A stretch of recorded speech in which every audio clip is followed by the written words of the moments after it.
আল্লাহ দয়া করে মায়া করে একান্ত মেহেরবানি করে তার মসজিদের মেহমান হওয়ার তৌফিক ইনায়াত করেছেন। এই জন্য আরেকবার বলুন আলহামদুলিল্লাহ। এই মাসটা হচ্ছে মাহে শাবান। কোন মাস ধরে বলুন? শাবান। মাহে শাবান। শাবান শব্দের অর্থ হচ্ছে পরিষ্কার হওয়া, সাফ হওয়া, একদম নিজেকে ক্লিন হওয়া।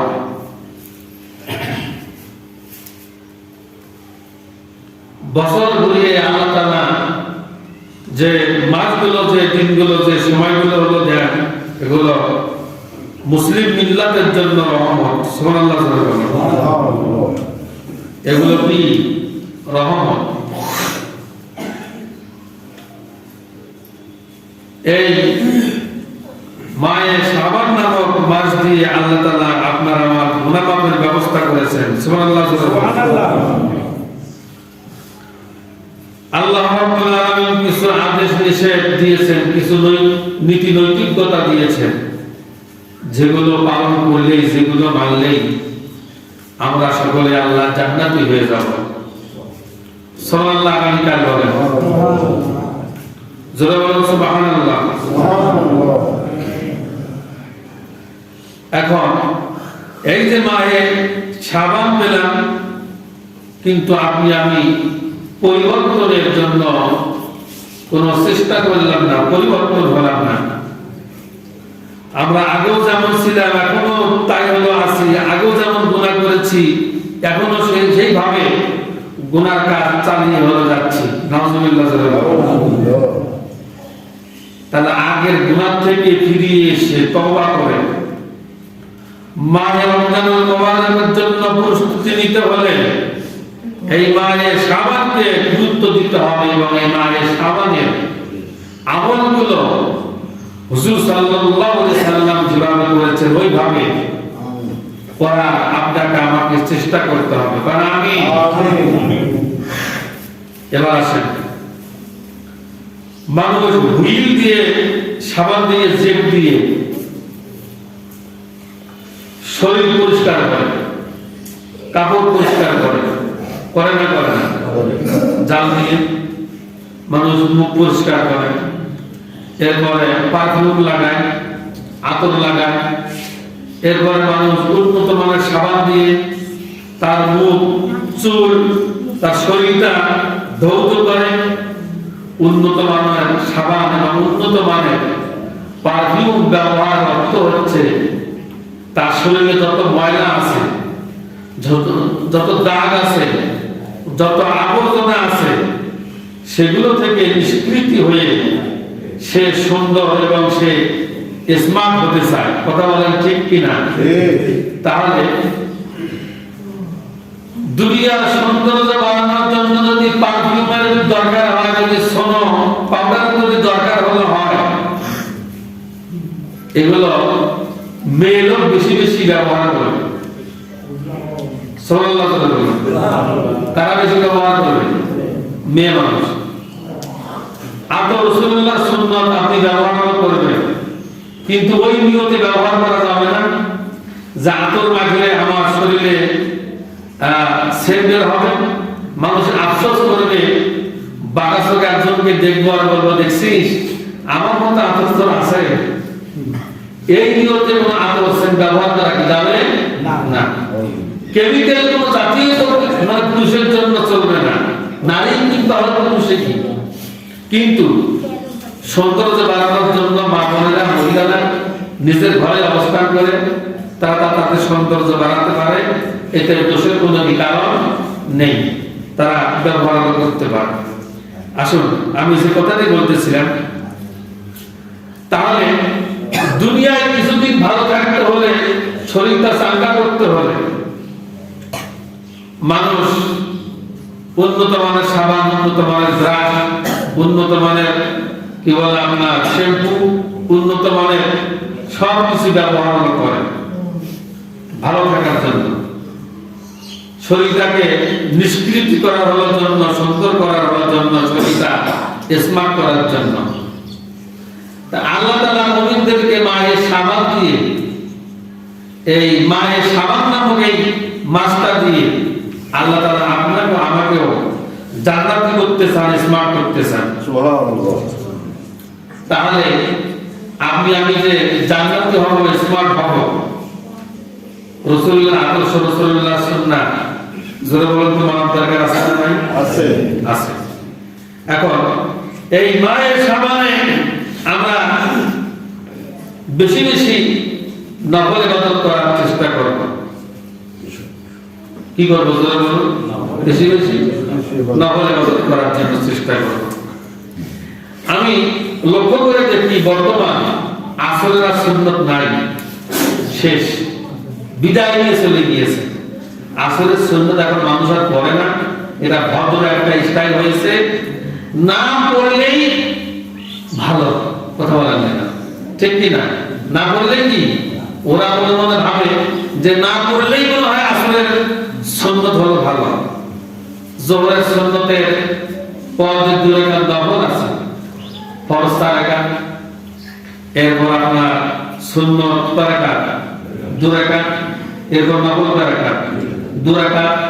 এখন নফল আর নাই, নফল বাংলার জমিন থেকে বিদায় নিয়ে মদিনা শরীফে এখন আরাম ফরমাচ্ছে, কথা বলেন না কেন?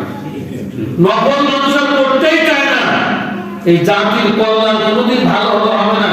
আপনারা হাসেন, মনে মনে ভাবেন যে হুজুর এগুলো কি বলেন, এগুলো রাইট কথা। নফল না ধান না, মানুষ নফল নেই। জোহরের নফল চলে গেল, আসরের সুন্নাত চলে গেল, মাগরিবের নফল চলে গেল, ইশার নফল চলে গেল। ফজরের যে সুন্নাত হলো আছে, যদি জামাত না পায় কোন মতো ফরজটা পড়ে তাৎক্ষণিক ভাবেই ওই 2 রাকাত সুন্নাত পড়ে মসজিদ থেকে আমরা বের হয়ে যাই, নামাজ হবে না? কথা বলেন না কেন? কি সালাত হবে? একটু নীতি নৈতিকতা আছে, আছে না নাই? আছে।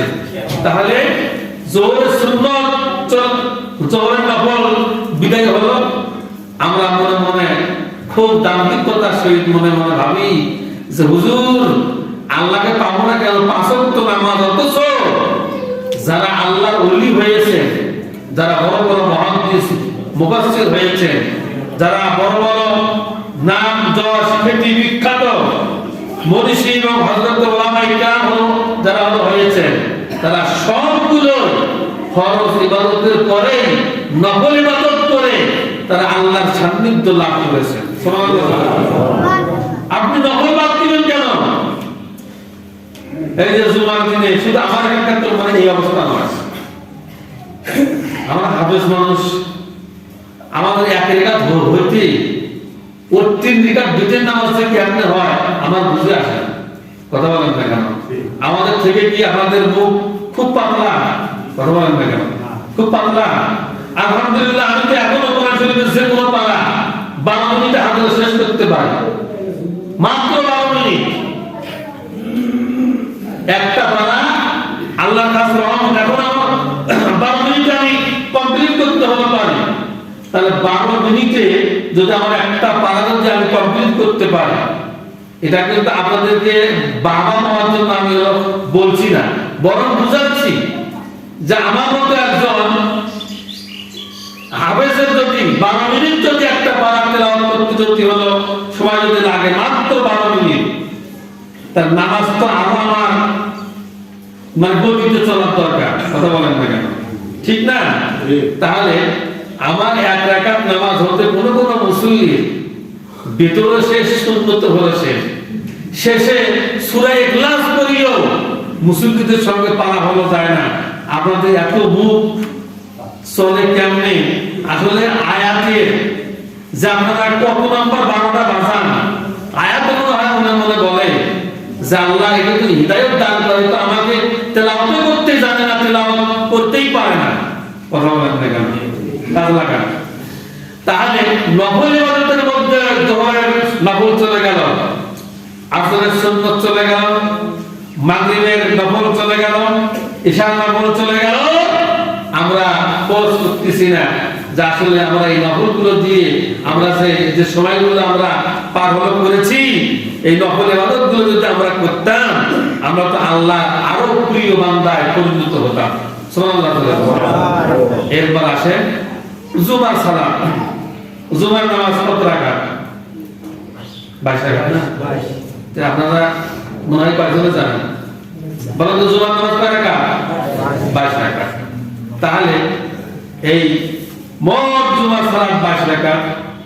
তা আপনি যদি এই 22 রাকাত সালাত যদি সপ্তাহে 7 দিনে একদিন, 7 দিনে কত দিন?